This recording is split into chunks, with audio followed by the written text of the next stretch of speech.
사랑하고 존경하는 강남구민 여러분, 안녕하십니까? 강남구 재난안전대책본부장 정순균입니다. 단계적 일상회복 3주차를 맞이한 이번 주는 확산세가 심상치 않습니다. 사흘 연속 3,000명대 확진자가 나오며 코로나 발생 이후 역대 최다치를 기록했습니다. 그중 80% 정도가 서울을 포함한 수도권 확진자로 역시 역대 최다인 2,500명대를 기록해 우려를 자아내고 있습니다.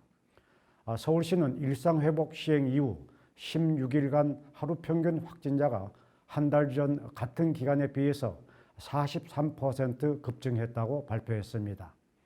위중증 환자가 증가하고 병상도 부족해지면서 걱정스러운 상황입니다. 위중증 환자는 연일 500명대를 오르내리고 있고 서울시 중증 환자 전담 치료 병상 가동률은 사흘째 80%를 기록했습니다. 정부가 제시한 비상계획 발동 기준을 이미 넘어선 것입니다. 정부는 수도권 병상 가동률이 높긴 하지만은 전국 기준으로는 아직 여유가 있다고 보고 행정명령을 발령해 추가 병상을 확보하고 있습니다. 코로나 재확산은 이제 전 세계적인 현상입니다. 특히 선제적으로 위드 코로나에 돌입했던 유럽에서는 작년 11월 이후 역대 최다 기록을 갱신하고 있습니다. 세계보건기구 WHO에 따르면 지난 1일에서 7일 사이에 보고된 전 세계 신규 확진자 중 63%가 유럽에서 발생한 것으로 나타났습니다.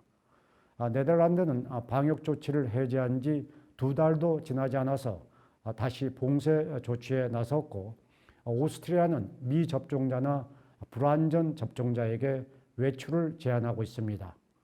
우리나라는 아직 비상계획을 발동할 정도로 위험한 상황은 아닙니다.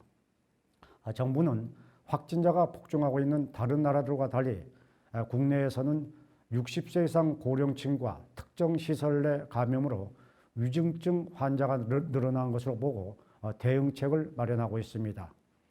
60대 이상의 일평균 발생률은 10월 3주차에 비해서 2배 이상 늘었고 전체 확진자의 32.6%로 높은 비중을 차지하고 있습니다. 백신을 일찍 맞은 고령층을 중심으로 접종 효과가 감소한 것이 주 원인으로 분석되고 있습니다. 이 때문에 정부는 17일 60세 이상과 감염 취약시설 종사자 등 고위험군에 대한 추가 접종 간격을 접종 완료 뒤 6개월에서 4개월로 단축키로 했습니다. 또 50대와 우선 접종 직업군은 기존 6개월에서 5개월로 앞당겨집니다. 이와 함께 주목해야 하는 연령층은 바로 12세에서 15세 소아청소년입니다. 지난 한 주간 발생한 신규 집단 감염 사례를 보면은 39건 중 10건이 교육시설에서 발생했습니다. 접종 사각지대에 놓일 수 있는 학령층의 접종률을 높여야 안정적인 일상회복을 지속할 수 있습니다. 우리 강남의 경우에는 16세에서 17세 예약률은 68.5%, 접종률은 57.9%로 비교적 순조롭게 진행됐습니다. 그러나 27일까지 기본 접종을 진행 중인 12세에서 15세 예약률은 35.3%, 접종률은 16.5%로 다른 연령대에 비해서 참여율이 매우 낮은 상황입니다. 소아청소년의 경우 집단 면역도가 낮고 무증상이 많아 조기 발견이 어려워 예방접종이 더욱 필요합니다. 정부가 접종을 권고하고 최근에는 청소년의 방역 패스 확대를 고려하고 있는 만큼 나와 내 소중한 가족의 건강 안전을 위해서 꼭 접종해 주실 것을 당부드립니다. 그럼 여기서 강남구 코로나19 현황과 주요 정책들을 영상으로 보시겠습니다. 강남구 확진자 현황입니다. 오늘 8,717번까지 확진자가 나왔습니다. 8,707, 8,710번은 각각 타 지역 확진자와의 접촉으로 8,711, 8,712, 8,717번은 각각 앞서 확진된 강남구민의 가족으로 양성 판정을 받았습니다. 8708, 8709, 8713부터 8716번은 인후통 등의 증상으로 확진받았으나 감염 경로를 알 수 없어 역학조사를 진행 중입니다. 오늘 현재 강남구가 관리하고 있는 자가격리자는 1,538명이며 이 중 해외 입국자는 91명, 국내 접촉자는 1,447명입니다. 강남구 보건소 선별진료소와 임시선별검사소 누적 검체검사자는 121만 4,112명입니다. 어제 5,839명의 검사자 중 해외 입국자 305명, 국내 거주자는 5,534명이었습니다. 이어서 강남구 주요 정책입니다. 강남구가 오는 20일부터 다음 달 4일까지 365일 퍼냄판 강남 발코니 콘서트를 개최합니다.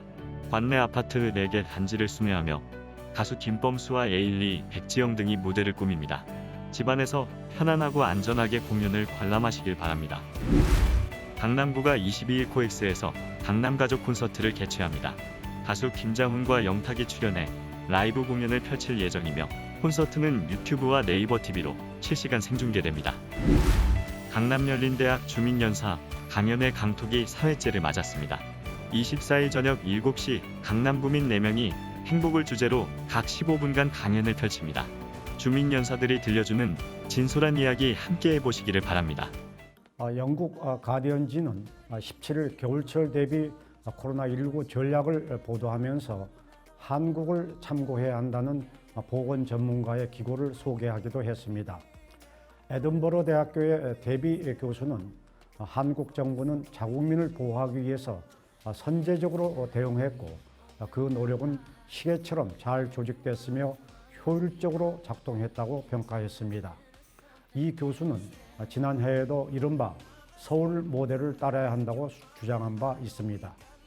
방역당국은 더욱 체계적인 방역 관리를 위해서 코로나 위험도를 5단계로 나눠 관리하기로 했습니다. 중환자 병상 가동률을 포함해서 5가지 핵심 기준으로 판단하는데 신규 확진자는 지금처럼 매일 공개되며 여기에 월요일마다 위험도를 발표할 예정입니다. 참고로 최근 일주일간 위험도를 보면은 수도권은 3단계, 비수도권은 1단계로 평가되고 있습니다. 접종률이 높아짐에도 불구하고 돌파 감염과 확산세가 계속되는 상황에서는 방역 취약 시설을 중심으로 한 선제 검사가 매우 중요합니다. 강남구는 방역 사각지대 없는 강남을 만들기 위해서 학생 이용 시설과 식품 접객업소 등의 특별 방역 점검을 계속해서 실시하고 있습니다. 특히 재건축 공사장과 수소 역세권 개발 등 대규모 개발 사업 현장에서 매주 PCR 검사를 진행하고 있습니다. 앞으로도 조기 발견, 조기 차단의 감염병 대응 원칙에 따라서 촘촘한 방역 체계를 구축해 나가겠습니다. 사랑하고 존경하는 강남구민 여러분, 코로나 이후 두 번째로 진행된 2022학년도 대학 수능 시험이 어제 있었습니다. 수능 한파도 비켜간 포근한 날씨였습니다. 그동안 애쓰셨을 수험생과 가족 여러분께 고생 많으셨다는 말씀을 드립니다. 최선을 다한 만큼 원하는 결과가 나오기를 응원하겠습니다. 건강하고 행복한 주말 보내시기 바랍니다. 감사합니다.